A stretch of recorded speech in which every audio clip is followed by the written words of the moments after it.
bu chegirmani qilishdan eng asosiy maqsad mana shu 1 yilda bir marta bo'lsa ham ayollarimiz o'zligini salomatligi haqida ma'lumotga ega bo'lib, profilaktik ko'rikdan o'tishlari shart deb o'ylayman. O'shaning uchun ham aynan tug'ilgan kuniga, tavallud kuniga ayollarimizni bu chegirmani e'lon qildik.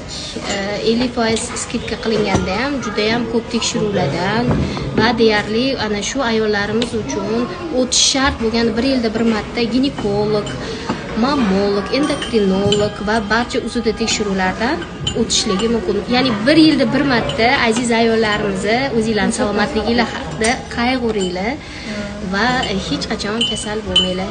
Sizlar sog'lom bo'lsanglar, farzandinglar ham sog'lom bo'ladi va sog'lom farzand dunyoga keladi. Qizlik davridan nazoratga olsak, qizlarni albatta kelajakda biz bepushtlikni profilaktika qilgan bo'lamiz.